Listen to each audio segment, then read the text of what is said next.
Hello everyone. We're here in the Penthouse Suites at the Francis Marion Hotel in November for the 32nd Charleston Conference to do a Penthouse interview with Annette Thomas, the CEO of MacMillan.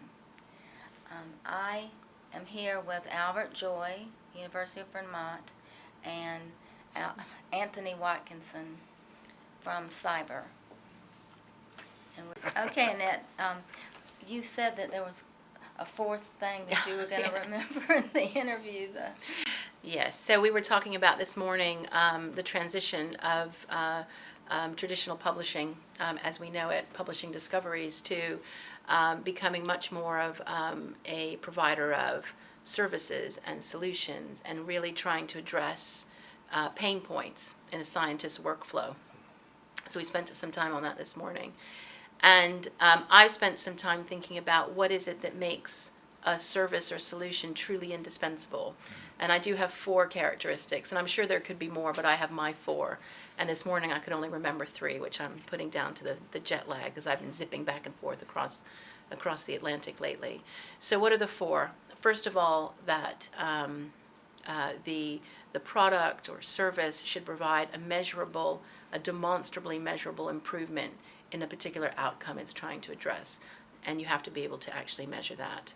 The second is that it should try to set a global standard. It should be global and set global standards so that as many can participate as possible. The third is that it should create and benefit from network effects whenever possible. And the fourth is that increasingly these services and solutions will involve creating innovative algorithms that mine data, and particularly open data. So the data is out there. Increasingly there's more and more data available, but what do you do with it? How do you understand and unlock the information that's in the data? We're starting to see now developments where manipulating that data, creating algorithms that extract the information and make it visible and apparent to others, so they can make connections that they wouldn't do otherwise. That's becoming an important part of many, I think, the services that we're starting to see, and increasingly we will see. So I have just a comment, and I think you are the affirmation of it, actually, is that when I think of traditional publishing, what your services that you sketched out today, only a piece of that was publishing. And a lot of what you were talking about, and I applaud it, I'm not here to say anything negative about it, but a lot of it is assisting people to manipulate, store, and access ancillary or primary parts of their data sets, or whatever the collection is, whether it's managing a laboratory or managing a collection, a body of information. And it seems that these skills are not traditional publishing skills, but it's using the tools that have developed along with the internet and the information age, let us say. And do you see people coming into the field who love publishing? Maybe these are not the people who will be coming into the field. That's an interesting question. I think that we are seeing, and we are encouraging, at least within our group, and I'm sure in others as well, we are becoming a software and technology company, and that transformation is already underway.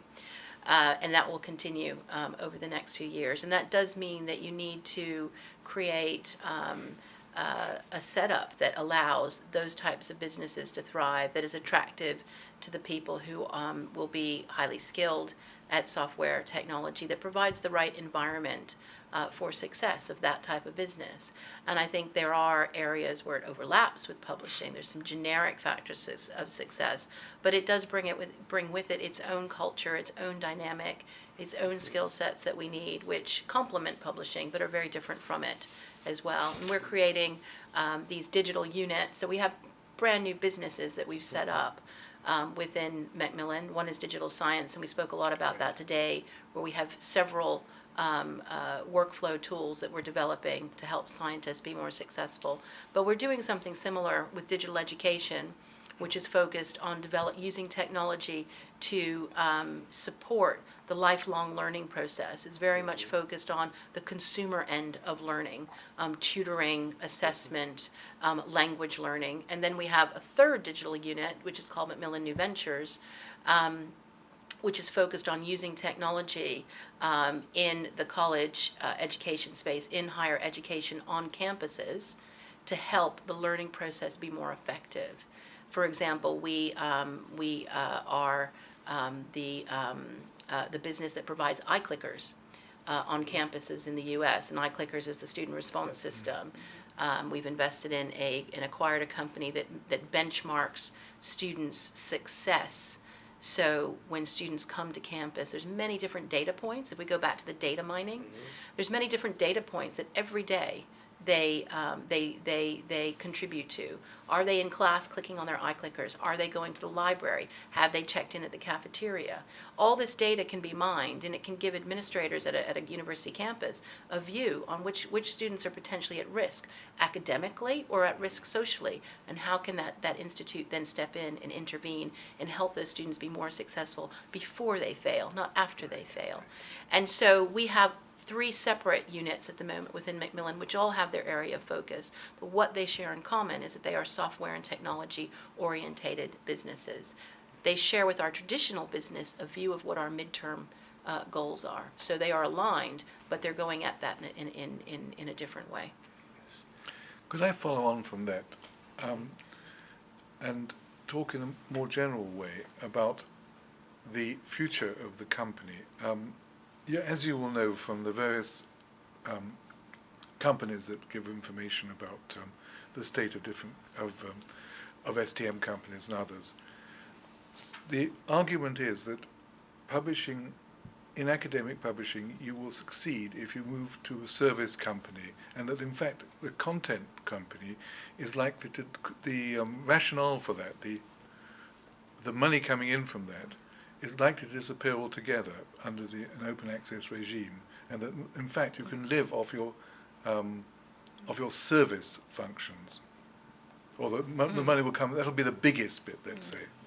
What do you feel about that sort of argument? You've probably seen it.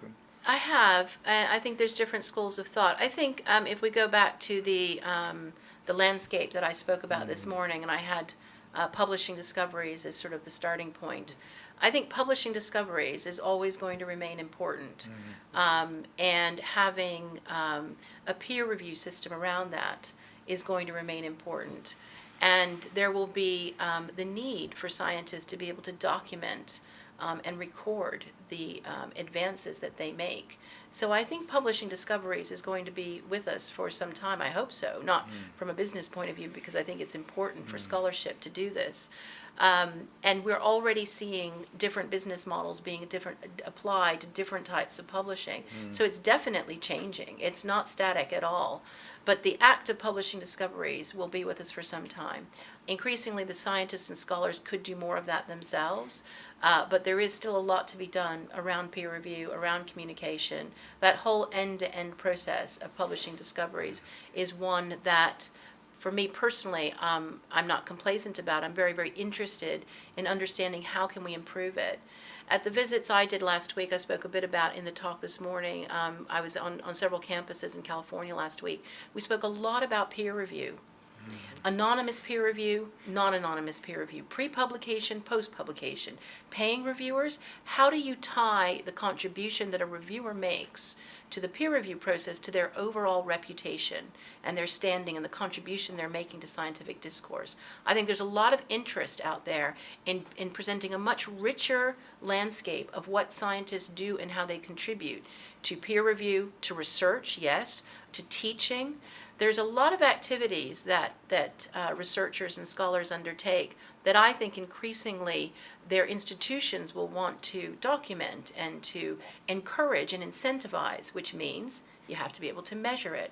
So I think around publishing discoveries, there's a lot more that we could do as publishers, working with funders, working with librarians, working with researchers themselves, of course, to try and make that process work better. What I'm absolutely certain of is that it's not a one-size-fits-all. And what's really interesting, if you have a group of 10 scientists around the table, as I did last week, you'll get 10 different views of what is right and what is wrong with current peer review systems. If you then ask them to take their reviewer hat off and put their author hat on, you'll get another 10 different views on peer review, which I find is a fascinating situation, and one that we should actively embrace and explore how we can make that better. And perhaps we can open up choices for, I don't think there's one perfect way of doing peer review. Why not have a peer review academy where you could train researchers, young postdocs, young grad students, to actually do best practice peer review? What does best practice peer review look like? There really is a lot more that we could do to make that process work better.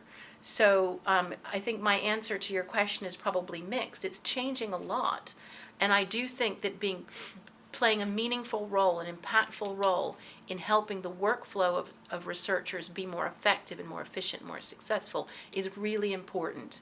And to be honest, it's really interesting as well. I find it fascinating. But that act of publishing discoveries still has a lot that could be done differently and better.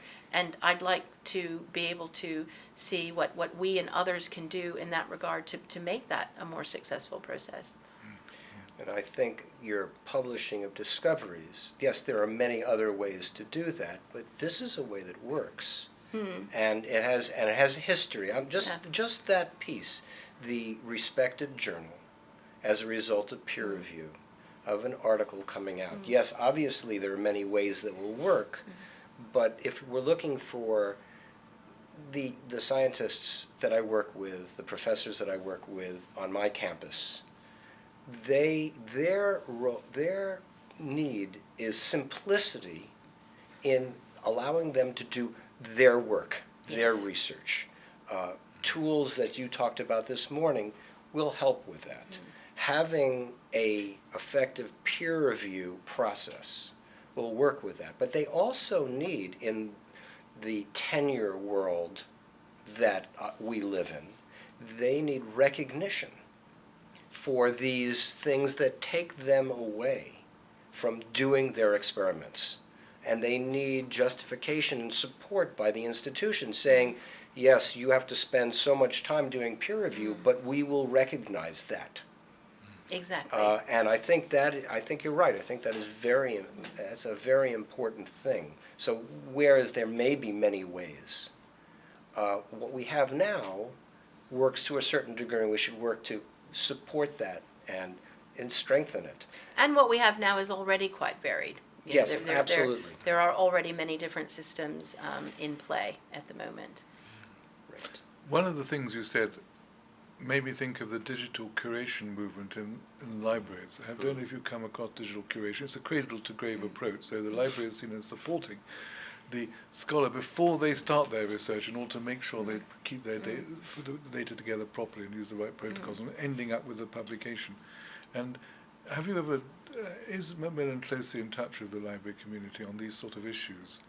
With digital curation itself, as a special individual project, I would say that we're in touch more generally on those issues, and we contribute where we can. I mean, for example, one of the things that that I do, I'm a director of Creative Commons, because I think that they're doing excellent work and cutting edge work on how to really attribute rights and credit to work.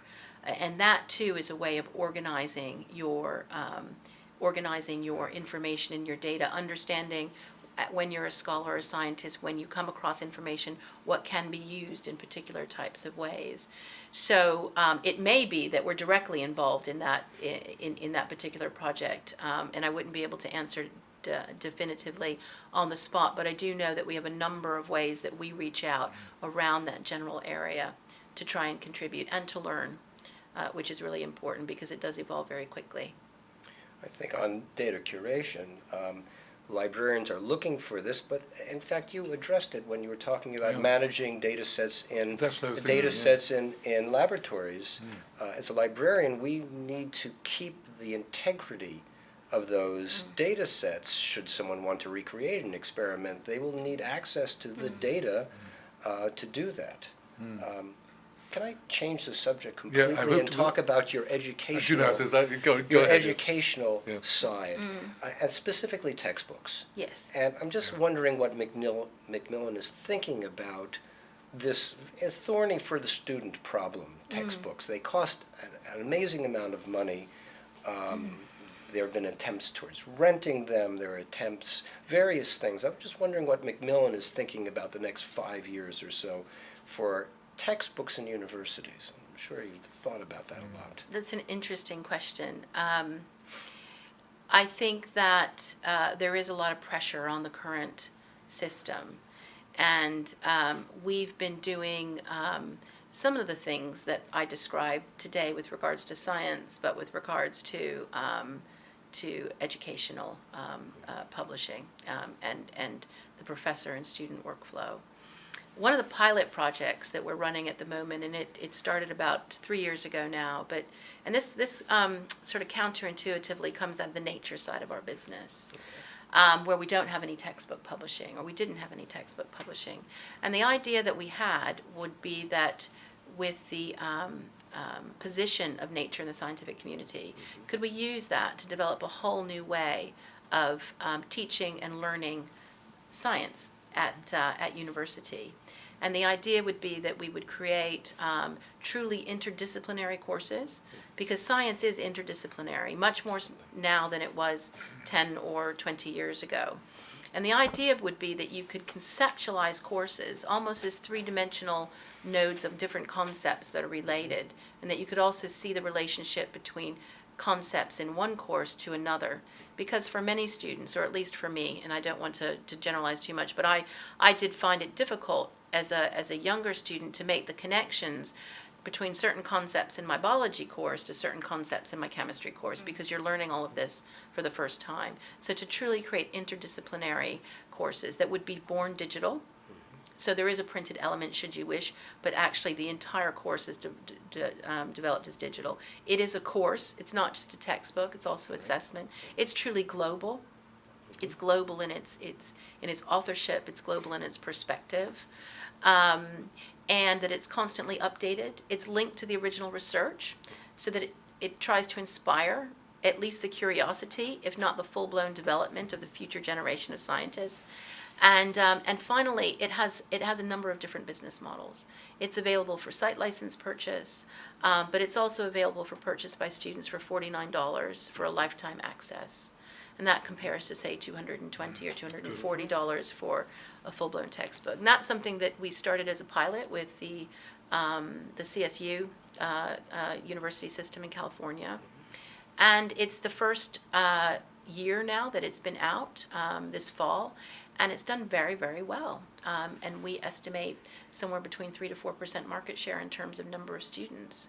There's still much to be improved about it, if I'm honest. There's some things we didn't get quite right. But I think what we're learning is there is an appetite out there for this type of approach. Low cost, digital, truly global, very current, updatable, with assessment baked in. So that's one thing that we're doing. And we have another course that comes out of our Freeman Worth group, which I think is very promising. It's called Smart Physics. And again, it has this $49 price point. I think that's important because we all know that one issue is price, although it's not the only issue. What Smart Physics does, which is so simple but I think so powerful, is that it actually has the assessment at the beginning. So it's this trendy phrase calling flip the classroom. So you actually, as a student, you have to do the assessment before you come to class. So you have to read your materials, you have to go through the exercises before. So the professor already knows when class starts the level of comfort and familiarity of the students with the topic, so he can spend the class, or she can spend the class, focused on discussion and debate around the areas perhaps that the students are struggling with. And then again, there's assessment at the end of the class, so you can see the progress that's been made. Very simple concept, but it does mean that you have to design your courses from the beginning to incorporate that kind of approach. So to summarize, one thing that we're doing is we're trying to find new business models and new approaches that really help improve measurably, as I talked about earlier today, the learning outcomes. That's one thing that we're doing. And that's evolving traditional textbooks and print textbooks into a more digital age, but trying to do it in a way that really puts the student and the learner, the professor at the center of what we're doing. In addition to that, though, and I spoke about this just a few minutes ago briefly, out of our MacMillan New Ventures unit, we're looking at software technology developments that actually work on campus with professors, with students, again, to assist the learning process. What do I mean by that? We talked about iClickers. We talked about our student retention benchmarking business, which is called MapWorks by a company called EBI. But we're also very, very interested in assessment. We're going to be focusing on assessment as its own product or service, if you will. This is interesting because it means to pursue this, you have to believe there's a chance that assessment will become the most important piece, or a very important piece in the overall learning scenario. How do you develop really good assessment for chemistry, or for biology, or for economics? I think particularly in the STEM subjects, where we have so many struggling students, this piece of assessment is very, very important. Can you make it social? Can you make it adaptive? Can you bake real-time tutoring into the assessment so that peers tutor each other? This is an area that imminently, if not already today actually, we'll be making some announcements about some of the new investments that we're making into assessment. So we're taking two approaches: evolving our course publishing, but then also focusing on assessment, on student retention, on class response systems, to build up that data and analytics around the classroom and what's happening in the classroom. So for us, again, it's a multi-pronged approach, but the midterm strategy, they absolutely are aligned, but they take different approaches to get there. As a publisher, you're very good at making decisions, I think. You tend to come out ahead of other people. Is there any sort of recipe for that? I'm thinking of the CC BY license, for example. Is there any recipe? I was talking to lunch with some colleagues here who I'd met before, and I think that if you really, truly, honestly put yourselves in your customer's shoes, and for us that's the researcher, it's the scholar, it's the student, it's the professor, and if you really, really can walk in their shoes and understand what their issues are and try your best to find solutions that help them be more successful. If you really can do that, then the decision-making process that falls on after that, if you say, I've identified this problem and I think I know how to solve it, everything that comes after that is a direct result of that particular understanding that you have. And if you keep that first and foremost, that has to be first and foremost. Everything else comes after. How you structure your company, what type of people that you want to attract, how you put project teams together, what type of business models you put together. When we're thinking about the strategies for our various businesses, what we always say is, how can we make what we do, in the case of nature, let's say, how can we make nature, the brand nature and nature itself, more relevant to scientists 5 years from now than it is today? How can we do that? I'm not interested for the time being in any business models or P&L modeling or scenarios. We'll get to that in due course, but you tell me how we can achieve that. And once we have an agreement on that, which involves lots of robust and passionate discussion and creativity and debate, once you understand what you think that is, then it's all about executing on it incredibly well, and everything else follows afterwards. If you can do that first and really not be, what's the right word? If you can put your customers first and not your own self-interest, then I think you have a good chance of succeeding. It's also scary sometimes because it means that a lot of things that you may know or you may be comfortable with have to really be put to the side. But I think it's the most important thing to do. And that's what we try and do when we come up with our midterm plans and our strategies for what we'd like to achieve. I think the idea of assessment of the student experience, whether it's retention or success in classes, is very much what universities are looking for, because they're, especially in retention, it's much less expensive for a university to retain a current student than find a new one. And outcomes are being measured. It's a measure of success. Did the student learn? Can they leave the institution with something, some form Valuable. of something valuable to take forward? Are you working with learned societies for the introduction of these course programs that you're developing? How do you, on your smart physics, do you go to physics conferences and speak to the teachers there? Because I'm sure in developing, changing curriculum to incorporate an approach which sounds like an excellent approach, you'd Yeah. have to have that, you'd have to come from that direction. You do. You have to find like-minded specialists, experts, to work with you. Absolutely. It's not something that can be done alone. I mean, the Nature Project is a bit different because there we have a whole raft of authors, and actually the author is nature itself.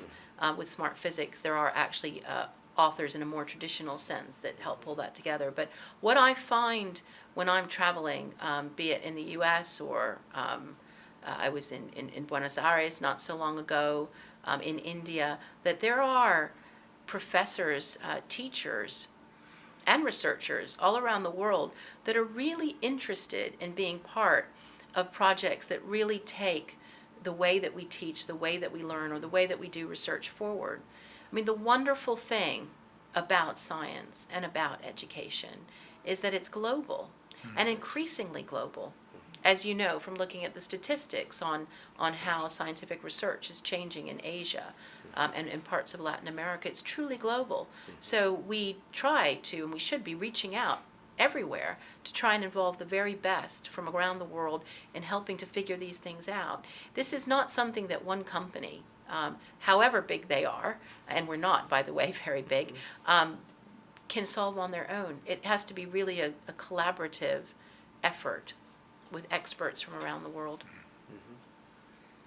Could I move on to a slightly related but slightly different area, which I don't think you mentioned, but I know that you published Scientific American, which is was a very interesting move, and I'd be very interested to hear how that's going. But I want to mention, in the slew of different pronouncements of various parts of the British government or other related bodies in the UK, there was a document produced by the Royal Society about outreach to the general public, and so to the people, professionals, and so forth. And I wonder, it's also, or you could call it public engagement if you like. I wonder whether you're thinking about this in part of your general picture of your program coming on. Yeah, it's that's a very good question.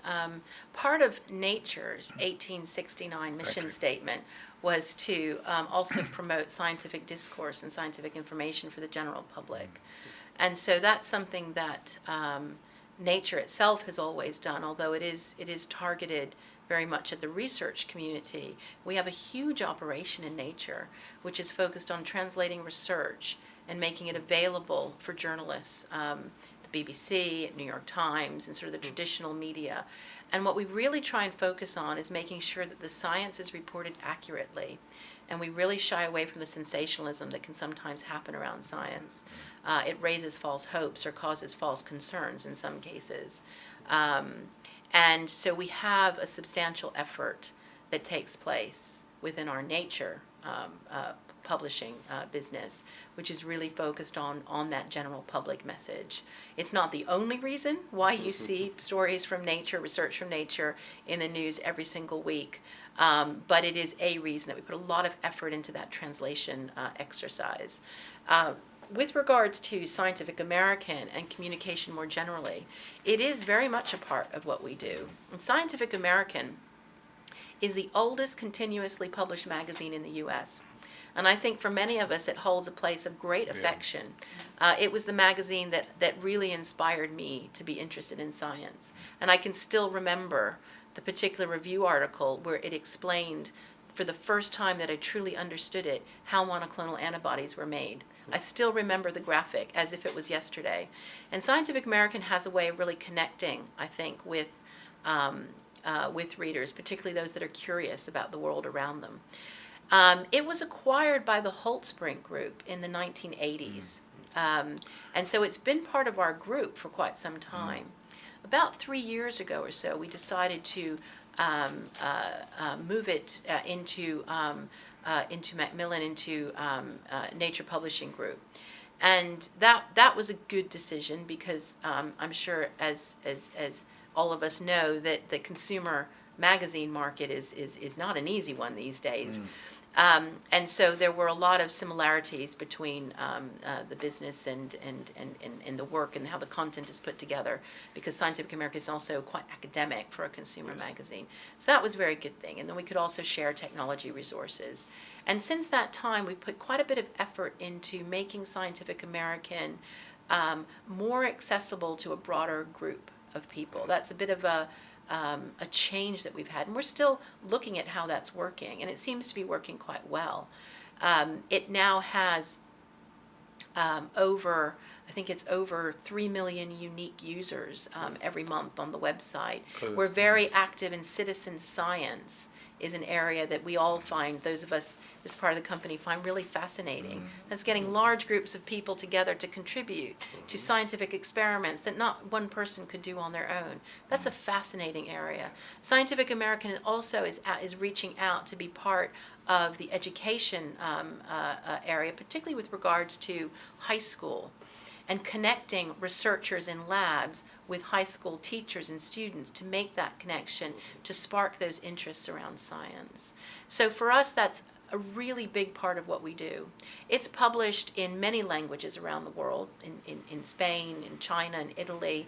We have a great opportunity, I think, to do more with Scientific American in Latin America. We only do a little bit there.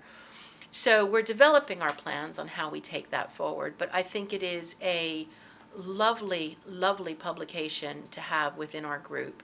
And it gives us the opportunity to reach the interested public and the professional researcher. So from high school student through to professor. And that's quite a special position to be in, and not one that we take for granted. So, citizen science, it's interesting because we've been talking about high school students, college students, and professors, but the citizenry, outside of that, many people I work with who come in from the community, who are not in an educational institution, but are interested.